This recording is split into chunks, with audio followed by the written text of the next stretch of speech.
Strong Enough merch is now available.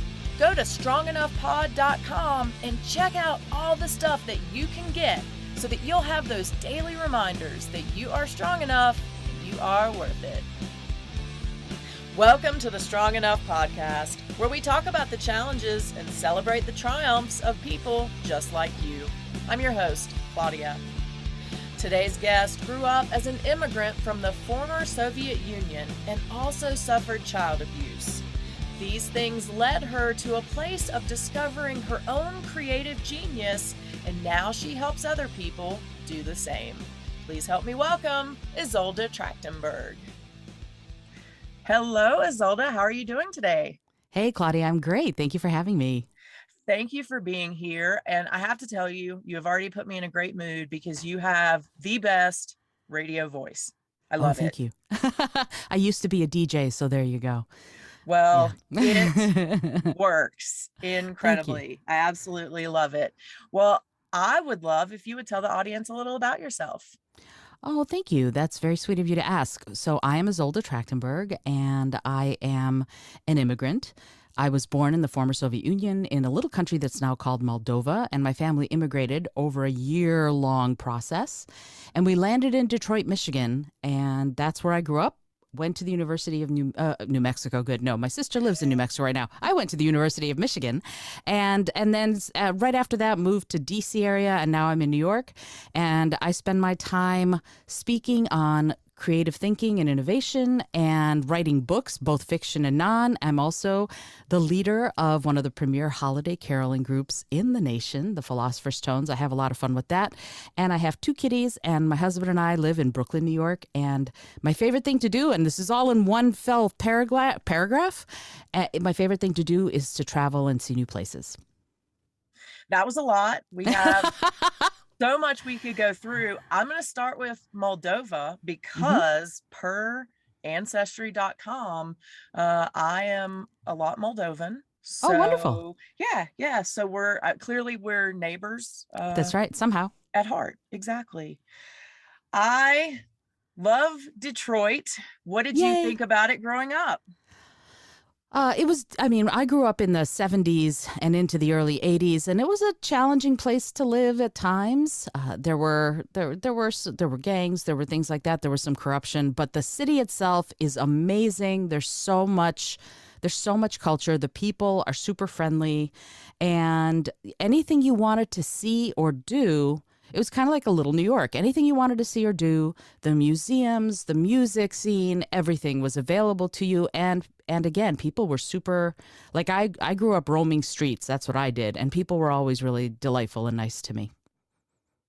Excellent. How does it feel now that things have kind of changed there and they've gone through a lot of struggles? Does that affect you at all, having grown up there?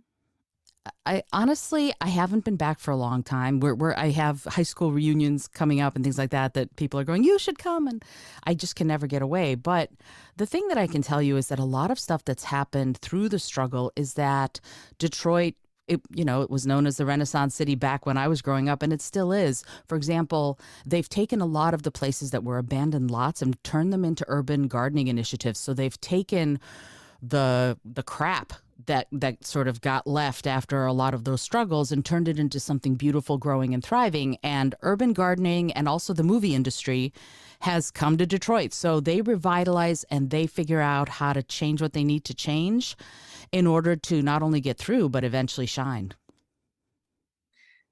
Now, talking to you, you are so well-spoken and comfortable, but you had a public speaking phobia growing up, did you not? I did, yes. See, English is actually my 4th language. And what that meant was when we immigrated to the USA, I'd already learned a bunch of languages, but here was the first place I really went to school, and they threw me in 1st grade. There was no English as a second language program or anything like that. So I was sort of thrown into 1st grade. And they thought I was a little developmentally delayed until they found out I could do math. I just didn't know how to speak English. So the next year they had me skip 2nd grade and threw me into 3rd grade. And all of a sudden we had to do, reports in front of the class and all of that. And one such time I was reading an SRA, if you know what those are, Scholastic Reading Aptitude. There were these little color-coded cards. And so Mrs. Saperstein, my 3rd grade teacher, who was wonderful, had me stand up in front of the class and read, and I came up to a word that was Picturesque. And I said something along the lines of the chalet was picturesque because that's what it looked like to me. And of course, the word is picturesque. And the class howled. And that started me down the path of being terrified of standing up in front of people. And for a long time, I wouldn't do it. I would take an E instead of stand up in front of people because I was so terrified that people would make fun of me again.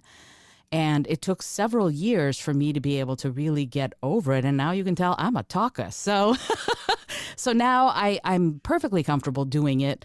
But back then I was terrified. And it took joining a choir and starting to sing and do musical theater to help me realize that communication is a gift we offer each other. And that is how I look at it now. So no more fears. But then it was absolutely terrifying. I can definitely relate to that. I don't recall anything specific that happened that gave me the fear or phobia, but I definitely had it. And, it reminds me of that joke, I guess, that at a funeral, most people would rather be in the casket than giving the eulogy because they fear public speaking more than death. Yeah. I would definitely rather speak than be in the casket, I think. Now, yes. Yeah, maybe then it would have been a toss-up for sure. How did that feel to have that one incident as a child affect you so intensely? Honestly, I appreciate the question, but it wasn't just one incident. That incident was on top of a lot of things. As a child, my family immigrated. So we left the Soviet Union, a communist country where you were always told anyway, keep your head down, don't talk to anybody. You couldn't express yourself. They didn't have freedom of speech there. So really you weren't allowed to express yourself anyway. So I was already coming from this place of be careful what you say because at any moment it could be unsafe. And then I'm a child abuse survivor. So being in a place where it doesn't feel safe to have your say, to express your feelings was already pretty common to me. So having the class in school make fun of me was sort of the cherry on top, if you will, the spoiled, rotten cherry on top, but the cherry on top. So it was a culminating factor. It was a conflagration of a number of different things that brought me to that place, and it sort of sealed the deal that that's it. I am just never getting up in front of people again because it just isn't safe. So that was the feeling, but it was a number of different threads that led to that realization that I never wanted to do it again until I overcame it. How difficult was it coming to another country when you were so young and having to be thrown into a completely different environment, culture, language, everything? Some of it was incredibly difficult. Some of it was super easy. Again, a lot, yes, the kids were cruel when it came to making fun of me for my name, for where I was from, for my inability to speak English. But I got them back. I was an English major, so there you go. But yeah, it was challenging in that, how do I put this? On one level, you just don't know. And when you have questions, when I had questions, I couldn't really go to my parents because they didn't know either, right? Now, when you're a child, generally speaking, you can go to your parents for things. I actually often help them. And in fact, what ended up happening, because I ended up being a kind of a loquacious kid before the inciting incident when I stopped wanting to speak in public. My family was the first family to move in the area, so we were really told, speak English, acclimate, become as American as you can. But then other families from the Soviet Union moved there, and I became a little interpreter. They would literally drive me to schools in our school district where I could interpret for the parents and children who were just moving in because I picked up English quickly. So on some levels, yes, it was challenging. On other levels, I was able to look at it like, this is it's an adventure, and it's an adventure in a place where once I started figuring it out, where things were safer than anywhere I'd ever been. In Israel, when we lived there during the immigration process, we were there during the Yom Kippur War. So literally living in a war zone with planes flying overhead, and you had to paint your headlights blue or black because if a plane saw the headlights of a car, they might drop a bomb. So air raid sirens going off, things like that. And that was the challenging stuff. Moving to the USA, The challenging stuff was acclimating to the culture, but really it wasn't nearly as unsafe as living in a war zone had been. So it felt like I was able to breathe more until I developed that public speaking phobia and then had to work through that in order to come out the other side. What gave you the courage to say, I'm going to make this change? You mentioned that you went through child abuse, you lived in a war zone, which I can't even fathom. And then you had the issue with the kids at school. So, what was it like for you when you said, no, I'm gonna try to get past this. I'm gonna be stronger and see what I can do to get through this? There were, again, a couple of factors. I cannot take all the credit. I give a lot of credit to my teachers, actually. In school, I had a couple of teachers, Miss Wallach and Miss Hudson, who became Mrs. Gutman. And the reason I say that is because I was a very withdrawn kid after that. I was good at violin, so I was in the orchestra, and I was good at singing, so I was in the choir. But I never wanted to be someone who, I don't even know how to say this. I didn't want to be someone who stood out, if you will. And because I didn't want to stand out, I ended up getting into a place where I don't even know how to say this in a way that will work. I wanted to be the person who didn't talk to anyone. I wanted to be the person who didn't ask anyone. But at the same time, choir made me be a person who wanted to express myself through creativity. And when you get to that place, when you go, oh, you know what? I am going to express myself through creativity, then suddenly things open up in a way that I had not expected, right? So I became able to express myself through someone else's words, right? So when I was able to sing, I wasn't singing my words, I was singing someone else's words, and that made it a lot easier. But also, Mrs. Gutman, I hated to read, in part because no one ever taught me how to read English, for example, and she suggested that I read a book. She's like, try this. And I was terrified because I thought I was going to have to stand up in front of the class and do a book report. And she said, no, you don't have to do that. Just read this book. She gave me 2 books to read, The Phantom Tollbooth and Black and Blue Magic by Zilpha Keatley Snyder. And I got to tell you, they changed my life. So what happened was I started reading and ended up reading 2 books a day for my entire 6th grade.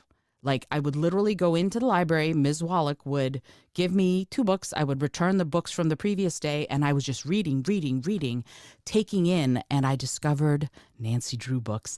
And that was amazing because I found she was outgoing, she was adventurous, she had friends, she went on these incredible adventures, she solved mysteries, and she had a dad who cared about her, which I did not. I mean, I had a dad, but he, abusive father.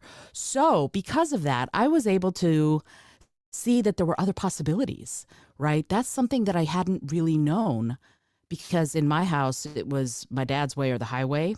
He once held up a piece of white paper to all of us, to my sisters and I, and he said, I'm your father, and if I say this piece of paper is black, your job is to say, yes, Dad, it's black. What do you do with that? So in my mind, that was how a father treated his children.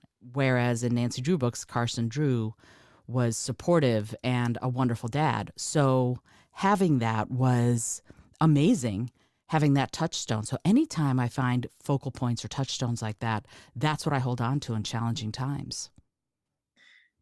Did you think that was all fiction? When you were reading it, because you didn't have that experience on your own, did it feel like kind of a safe, nice place to be, but it couldn't possibly be real? That's an interesting question, and one no one has ever asked me before, Claudia, and here's why. Because I didn't understand the difference between fiction and nonfiction when I was a kid. I remember when we came over right when Gerald Ford had become president, and then Jimmy Carter won the presidential election. We came over in 74, 7 to 76. And I didn't understand that the peaceful transition of power was possible. And so I was terrified that something horrible was about to happen because I didn't understand that this was different. This is done differently here in the USA than it's done other places where peaceful transitions of power don't really happen. So So that was a real challenge for me. When I saw fictional things happening on television, I didn't understand that they weren't real. Also, I had no one explain to me, no, this is just a story. I didn't understand that it wasn't actually, I don't know, whatever, Dynasty or whatever the show was, right? I didn't get it. I didn't understand that that was fictional. And it wasn't until later that I went, oh, none of that was real. Okay. So there aren't going to be aliens coming down from the sky. Got it. Okay, now I understand. And it became a lot easier for me to understand what was happening and separate the two as I got older. It sounds like maybe that was a blessing then at the time that you didn't necessarily know the difference. Yeah, in some ways. In other ways, honestly, the thing that I think fiction allows you to do, it does allow you an escape, which I think is great. What it doesn't do is necessarily prepare you for doing things in the real world. However, I have to say this, and this is something I don't often talk about, but I will share it because I think it's pertinent. There was a point at which my father was hitting my sister, and we lived in an apartment at the time that had an upstairs where the bedrooms were and a downstairs where the living room was. And I was about 8 years old and 9 years old, maybe a little bit older. And he was hitting her, and I had already started reading Nancy Drew books and things, and knew in my mind what a good father was supposed to be from having Carson Drew as a model.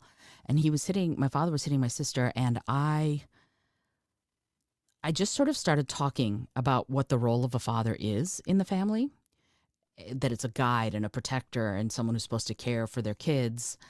And full disclosure, my mom tells me this is what happened. I actually don't remember it, but I just started talking just about what I believed the role of a father was. And he apparently stopped hitting my sister, turned, looked at me like this, and then walked into their bedroom and closed the door, and we didn't hear from him for the next, day or whatever. And that was my moment to realize that stories can really make an impact on our lives, both long-term and incredibly immediately, like it did then. And I got the notion of what a father's role is from reading these books. They were fictional, but the aspirational quality of those books is wonderful. And it saved us in that moment, because when he was on a rage, he was on a rage. That's really powerful. How does it make you feel to know, even though you don't necessarily remember it, but Yeah, to I know don't. that happened and you affected that situation in that way? I think the thing about all of us is that we all have more power than we think we do. I was 8, 9 years old, however old I was. And in that moment, I felt probably like I needed to fix things. And that's sort of my personality. I'm a fixer, right? If there's a problem, I need to fix it. So coming up with that solution, and now I teach people how to come up with solutions, creative solutions, it was crucial in that moment. So I felt satisfied, I guess, is the best way. I don't get scared as much as I get determined. I've stopped people. I have gotten involved in situations where someone is hitting someone on the street, and I'm a martial artist, and I will stop them, right? And that's just who I am. That's how I do things. And woe unto you if you hurt someone defenseless in front of me, because I'm going to make sure you stop. So that's important to me. And that's how I feel about it, is that if you can help someone who needs help, help them. So you mentioned creativity and finding creative Mm-hmm. solutions, and I know that that is your passion, is you want to help people discover their true creative genius. I would Yes. love to hear a little about that and what led you to that. Really, it all goes back to choir in school. I found that it was the solution to so many things, to start being creative, to start singing, to find that upwelling of my own genius inside myself. And I grew up in a singing culture, but I had never sung with other people except for my mom. And when I joined choir, I realized that singing in harmony felt magical. So I kept doing it, and I'm a professional musician now. And Why? Why? Because nothing feels like singing harmony feels to me. It feels magical and amazing and wonderful and powerful. And I look at your creative genius, mine, the person down the street, as our gift to the world, right? So why I do it is because I want to help people bring out their unique gifts. And it all goes back to childhood. I ask, like, for example, I'll ask my clients when we're trying to find their creative genius, I'll go, okay, what did you do when you were a kid? Did you make up stories? Did you bang a wooden spoon on a pot? Did you sing? Did you dance? What did you do? And once we figure that out, that's the thread that lets us go to where they are now and go, okay, that thing that you used to do, that was your natural inclination. How can we apply it to your life now? And when I see someone, especially singers, I have to admit, because I teach people how to sing, when I see someone find it, it is like no other feeling in the world because they feel like there's a recognition there. They feel like they're coming home. And being even a tiny part of helping them do that feels so incredibly satisfying because I know from then on, they're going to have a better, more juicy, more succulent life because now they can apply that creative genius to their life, to their personal life, and to their work life. And that kind of creative solution to problems, whether or not there are problems in the world like the climate crisis or problems like you need to communicate more creatively with your child about something, they can all be affected by those solutions if they come from that place of inspiration and creativity. I'm going to tell you an embarrassing story about my childhood. Okay. I decided at some point that I would dress up worms in clothes. Worms. Okay. Worms. But then that kills them because it dries them out. So I would make Oh. like little tissue clothes for the worms. I don't know what you want to do with that. If you can deduce my creative genius from that situation, please do let me know. But yeah, that was. Do you remember what made you want to do that? I don't. I could ask my mom though. I will have to Yeah. ask my mom because it Yeah. was. That's so fascinating. If I were to hazard a guess, I would say one of two things. One, you thought they were naked and you wanted to take care of them. So you're a natural caregiver. Two, you're a natural designer. You see the way patterns come together in a way that is better than they were before, and you're able to put things just so. So being a natural designer, being someone who wants to make everything better, that to me that's a great creative genius. Even if it might have been, you said it was embarrassing, I'm like, oh, we do all sorts of things as kids that we're like, I did that, really?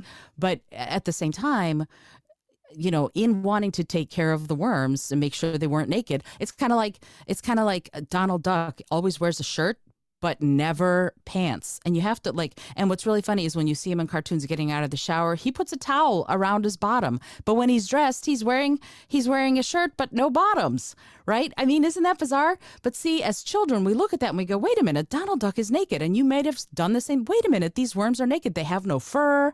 I want to take care of them. So you're a natural caregiver. I get that. See, I love it because you took this weird, crazy thing that I used to do and you made it into something normal and lovely. Tell me what it's like for people who are struggling and then you help them find that creative genius inside themselves. What kind of transformation do people make when that happens? It depends on the person, of course, but I have to tell you, one of the things that I most love is when I have the opportunity to see someone who started out in one place end up in another, if you see what I mean. So it is transformative. People have changed their careers. They have moved to different countries. They have started families when they thought they couldn't. They have really become artists. Some people have found within themselves that they actually, you know what, I'm going to go be a painter, or you know what, I have a book I've been wanting to write, and then they publish their book. So that kind of the coaching I do is really, it's transformative because they transform. Like I guide, but I'm not I'm not transforming their lives. And I should say, once someone feels empowered to seek out what those changes could be, then there is no limit. The only limit is their own imagination. And I've been lucky enough to be, people have written movie scripts and they've put me as a character in the script, like either by name or describing me. And it's part because it's their thank you to me for helping them realize the goal of writing a movie or writing a book.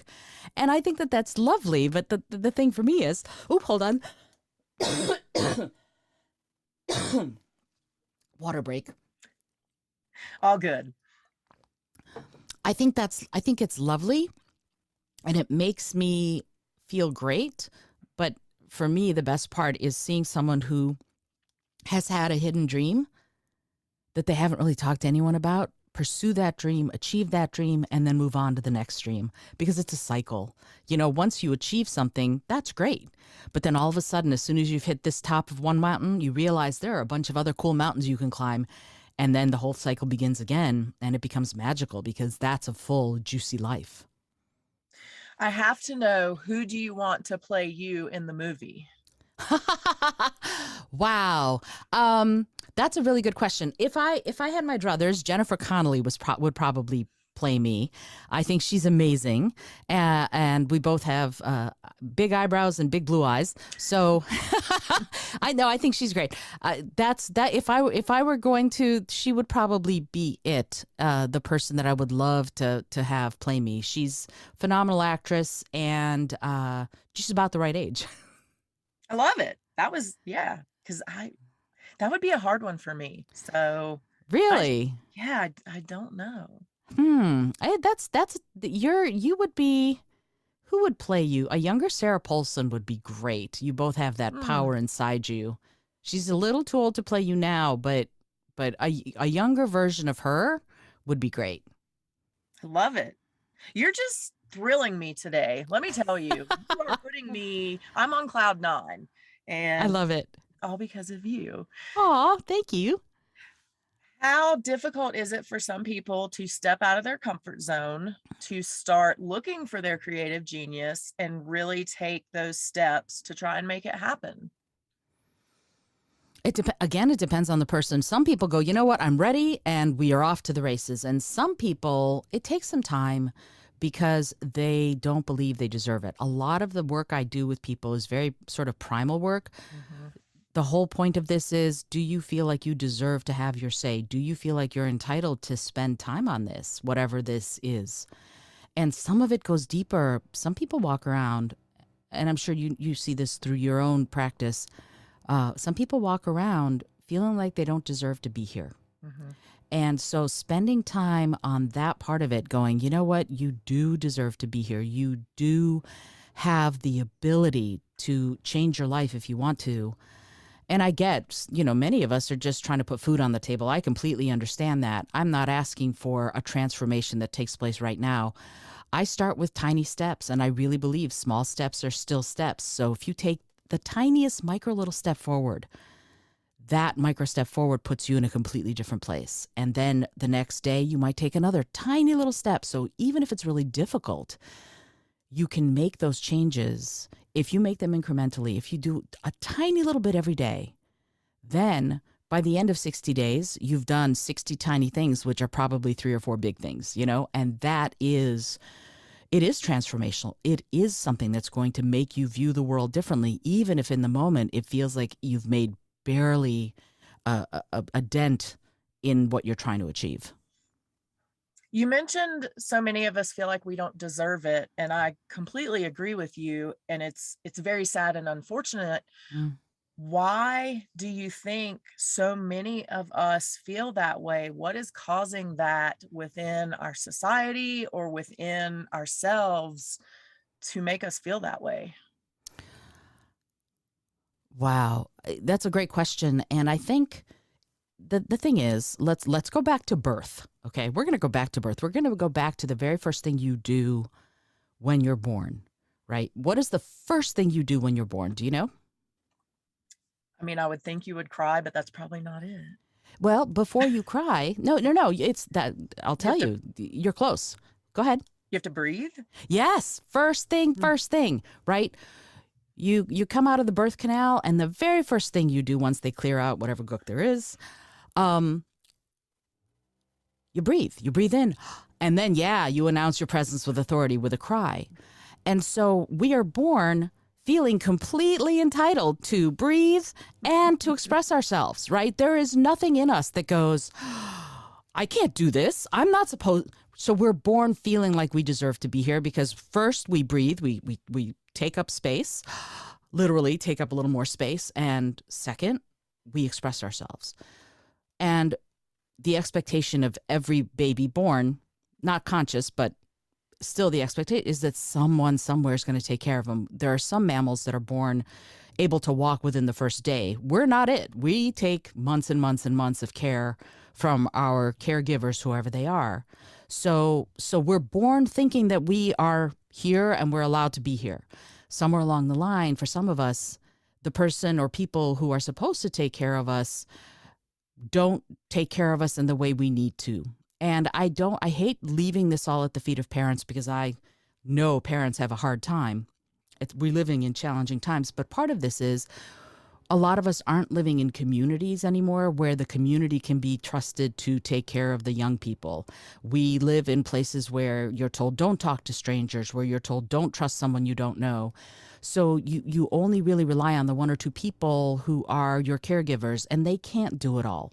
So there are people who grow up needing that care, maybe even needing extra care, who aren't getting it. And on some level, that makes you go, well, if I'm not getting the care when I'm 8 months old or 10 months old or 12 months old or whatever, then maybe I don't deserve that care. And when that happens, it becomes a real process to try and get you to the point where you go back before then and go, no, there was a point where you really believed you deserved the care. You expressed yourself, you cried, you wanted to be fed and you wanted to be taken care of, and you were.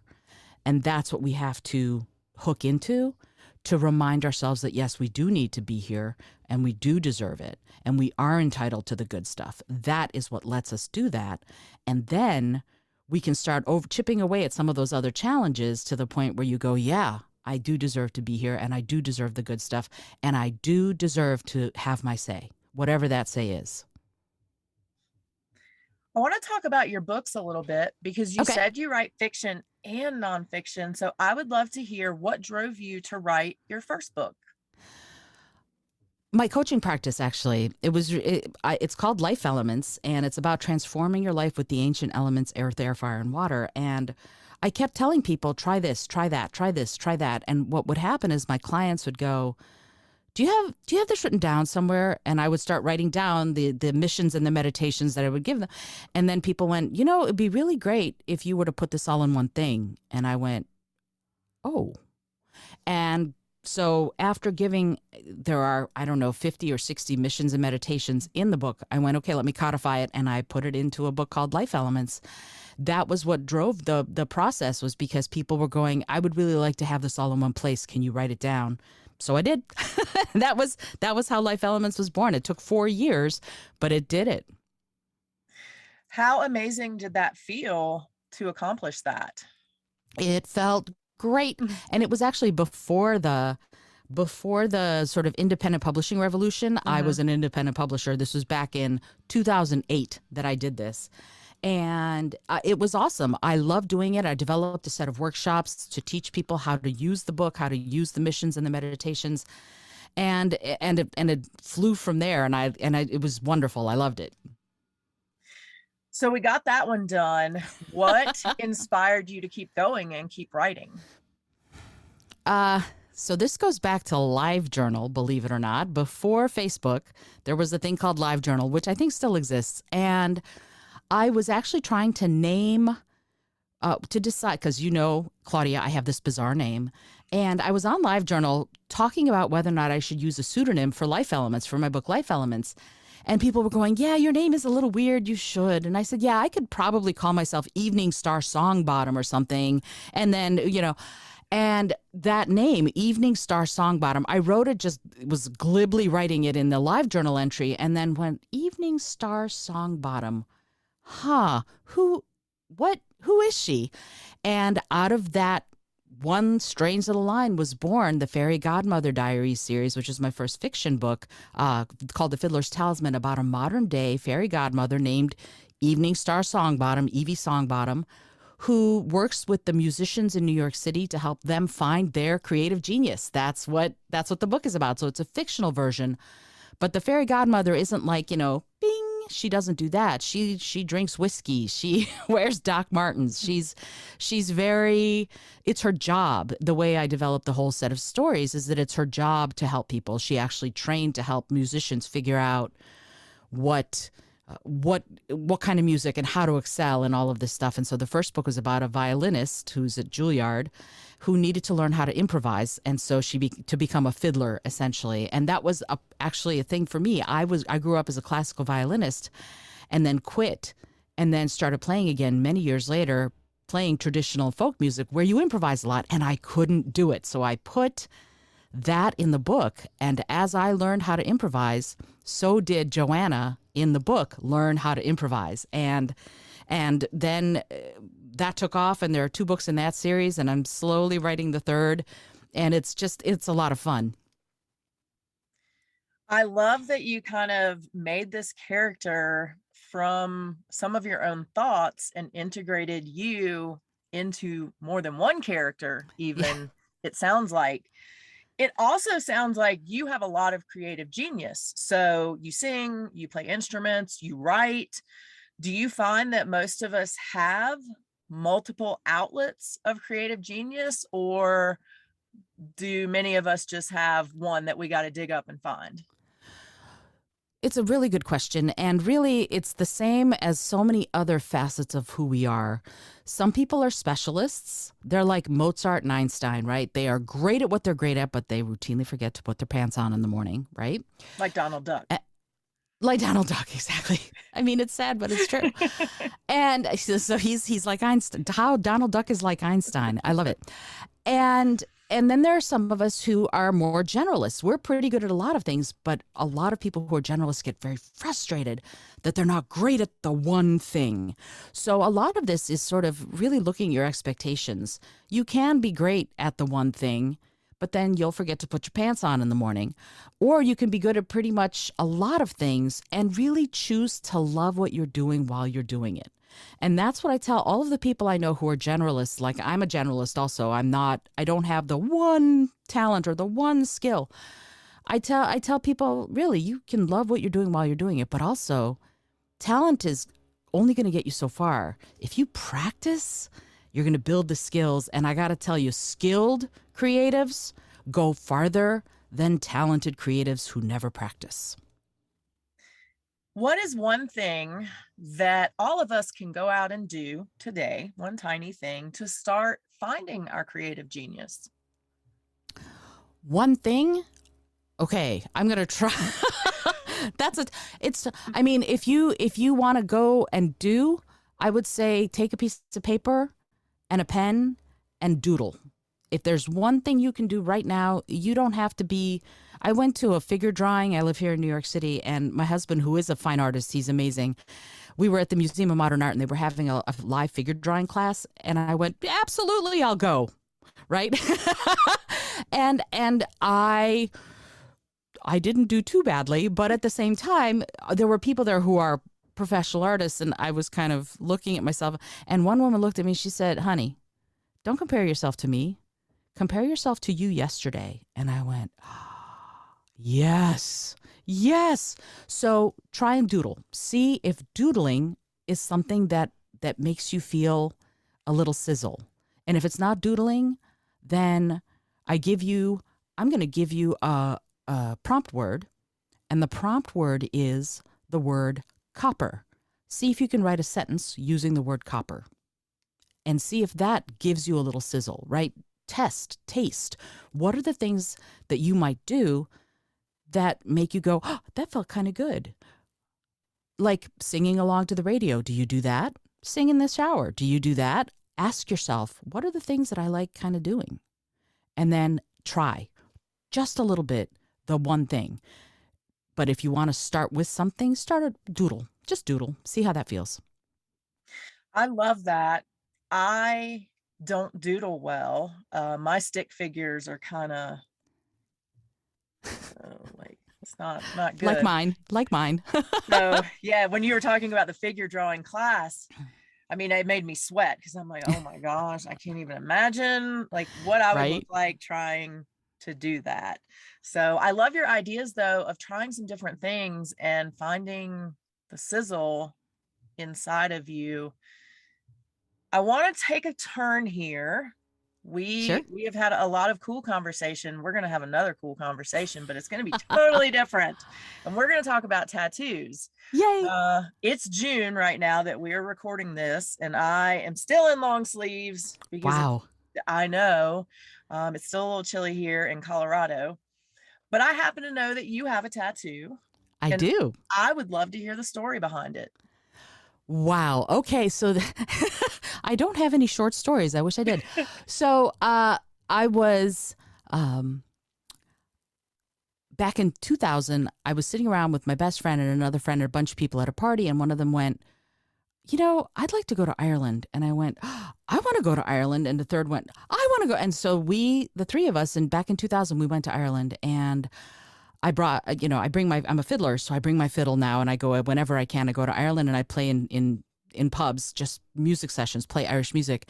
But then we went, and I just fell in love with the country and fell in love with Celtic knotwork. And so fast forward a few years, I was turning 39 and went, you know what? This is such a big deal. 39 is a big deal. And my husband and I had just gotten engaged, and I kind of want to celebrate my engagement. And I went, you know what? I'm going to get a tattoo. And so I thought about it and designed a Celtic knotwork piece. It's called a triquetra. So I designed my own. And I'm also a big, huge fan of, as you might notice, blue and kind of hot pink and purple together. So I designed a tattoo that is a triquetra, which is 3 sort of interlocking half circles. Mm-hmm. One of them is blue, one of them is purple, one of them is hot pink. And that's the tattoo I have. So to celebrate turning 39 and to celebrate being engaged, I got a tattoo. And here's what's funny. That night that I got a tattoo, my friend and I went to do this. She was like, we're going to go to this one place in Georgetown. This is when I was living in D.C. And she goes, we're going to go to this guy. His name is Grant. I went, great. And I walked in and I looked at Grant and I went, oh, I think I made out with him once. And Petra said, what? I said, I really do think. And I said, Grant, did you used to tend bar at this place? Yes, I did. And I'm like, oh. So my tattoo artist and I had a drunken evening where we mashed years before, like 10 years before. And it was just, he was like, wait, I remember you. That was you. So, and he did a lovely job and did not charge me for the tattoo. He was like, this is on me. So I got a free tattoo out of it. And yeah, it was just, and he was super cute, which I really like. But yeah, I have to say, like we remembered each other from literally 10 or 15 years before, one drunken night when we kissed by the payphone. This should tell you how long ago it was. By the payphone in the back of the bar, we ended up kissing. So there you go. That's the story of my tattoo. Best tattoo story ever on this podcast. Where is your tattoo, if I may ask? Sure. It's on the outside of my left ankle. Okay. Do we have plans for additional tattoos in the future? We do. I have something that I say at the end of my podcast. At the very end of every podcast, I say these words: be bold, be creative, be kind. And the sort of logo to my show is kind of a rainbow look. It's kind of, again, hot pink. There's a little yellow this time, and so I want those words in those colors tattooed somewhere to remind me to always do that, to always be bold, always be creative, and always be kind. And that's the next step. I'm not sure where it's going to go. It might go on my shoulder. Are you going to travel back to Georgetown and see Grant? He doesn't work there anymore. He moved, and I don't know his last name. So that tells you something about me as a youngster, that I made out with a guy and I never got his last name. Oops. He was the bartender. What can I say? Anyway, so yeah, I don't know where he is, but I have a number of friends here in New York City who do amazing work, and so probably they're going to. I'm gonna talk to one of them to do it. But yeah, I know that was probably more than you needed to know about. I love it, Grant. If you're out there and you're listening or watching, contact us. We want to hear from you. That's right. And suddenly we're on the Oprah show. Oh no. And you get a tattoo. And you get a tattoo. Well, I'm excited for that tattoo. You know, I think all tattoos, well, for me, all tattoos have meaning. My most recent tattoo is my podcast logo as well. So, and several people got it with me, which was super cool. That's so awesome. I think that you will love doing that. Izolda, where can people find you? So if they want to get your books, if they want you to help them find their creative genius, or if they want to dig deeper into why Donald Duck does not wear pants, where can they find you? We'll have to talk to Disney about why Donald Duck doesn't. But yeah, I'll write a letter and see if we can find the answer to that. Love it. IzoldaT.com is the best place to find me and also my books and the podcast. Really everywhere, anywhere you go. If you type in Izolda, Izoldat, I'm all over the place. I used to work at NASA doing environmental education for many years, and I gotta tell you, that comes up, but I'm really the only Izolda T in the world, or I'm certainly the only Izolda Trakhtenberg. But I will say, if you just type in Izolda, you will get a barrage of Eastern European porn stars. So be aware and be careful.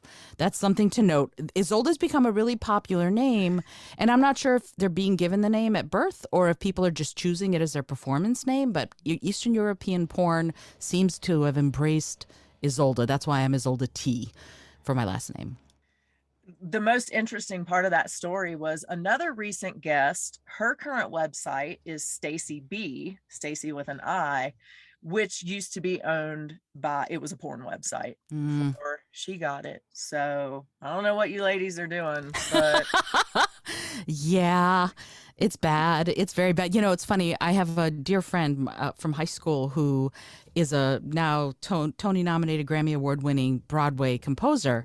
And back in the early aughts, he wrote a musical called The Wild Party, which is based on a 1928 poem. And I was talking to someone at work at NASA at a government facility about Andrew Lippa's The Wild Party. And I went, here, let me show you. And I typed in The Wild Party and hit enter into the search engine. And immediately it was not the Broadway version of. So the stuff that came up was Wild Party, quote unquote, but all of the porn. And I'm like, this is a government computer. Oh no. And so I'm trying to get rid of all the stuff that's coming up. And I got a visit from the higher ups going, why was there porn? I am so sorry. This is what was happening. So I had to explain why I will never type in The Wild Party without also typing in musical ever again, because you do not get the things you want to get when you do that. That is fantastic. I'm sure it was not at the moment, but today, that is a fantastic story. Looking back on it, it's quite funny. But then I was terrified they were going to fire me without prejudice. Izolda, you have been amazing. I absolutely love you. And I'm so grateful that you decided to share some time with us today and talk about how we can find our creative genius. Thank you, Claudia. I appreciate it. Thank you so much for having me. I hope you guys enjoyed my conversation with Izolda as much as I did. I really appreciate the tips and tricks she gave on how each of us can start working to find our own creative genius. So remember, until next week, you are strong enough, you are worth it. Thank you for listening to the Strong Enough podcast. You can find us on your favorite podcast platform by searching Strong Enough. And on YouTube, we're on the Spear Talk channel. Don't forget to follow us on Instagram and Facebook at Strong Enough Pod. If you have suggestions for an upcoming episode or a future guest, please reach out at strongenoughpod@gmail.com. Remember, you are worth it.